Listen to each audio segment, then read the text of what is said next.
We use these applicators all the time to fill up ink cartridges or add grease or oil to different things.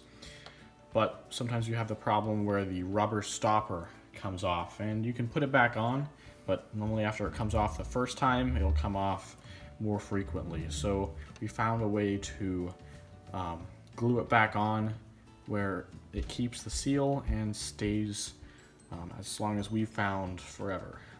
Forever is a strong word, but so far we haven't seen these fail. So we're going to go ahead and show you how we glued this back together and repair this one so it works just like it did before. We've tried a few different adhesives for this. One is bead sealer, which you normally use on tires, but it's sort of rubbery. You can see here some dried on the cap. It's pretty rubbery stuff. And actually all of these three are flexible, sort of rubbery whenever they dry. And that's important because if it hardens after a while, then the rubber stopper can also become more rigid from the glue that's inside of it. So it's important that it's flexible. Anyway, this did not stick very well, although it is rubbery. This, we had the same problem. This other rubbery adhesive did not work because it was not sticking, even though it dries to be rubbery. And this e6000 is what we found that finally worked. And that's what we're going to use to fix this right here. It's also important to use the right lubricant after you're done repairing it so that the rubber slides back and forth easily in the cylinder here, and this type of silicone lube will not break down the rubber. It's important anytime you're adding an adhesive that your surfaces are clean, so we're just going to use a little bit of rubbing alcohol to clean thoroughly both surfaces on the plastic and the rubber, and then we can go ahead and apply our adhesive.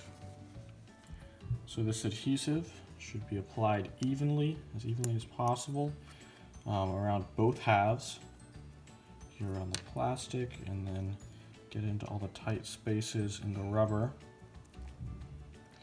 And then after applying it, when we put the two halves together, we can spin it a little bit to make sure that we get even coverage around the whole thing. You may see a little bit squeeze out the edge here. I'm just going to wipe off all that excess, and now we should let it set at least a few hours, best overnight, and then we can put it back in the cylinder with some grease, and this thing should work like a champ. And while that's setting, I'm going to go ahead and lubricate this other one that we glued already. So just put a little bit of this lubrication on here and spread it around. You want to make sure that all of the side of the rubber is coated, and then it just goes in, and it should glide very smoothly. If you want to avoid the rubber stopper altogether, there are a few types of applicators that do this. There's a plastic one. Both sides are plastic, and we just have tight tolerance between this piece of plastic and the cylinder here, and it creates a pretty good seal. This type is used often for putting grease, applying grease. And then here we have a glass applicator, and it's actually seized right now, but normally this would pull in and out like normal, and just the tight tolerance between the two pieces of glass creates the seal instead of a piece of rubber. But in both of these cases, there's no rubber involved. But the rubber works pretty well for most applications, and with this trick, you should be able to keep reusing them even if the rubber stopper comes off.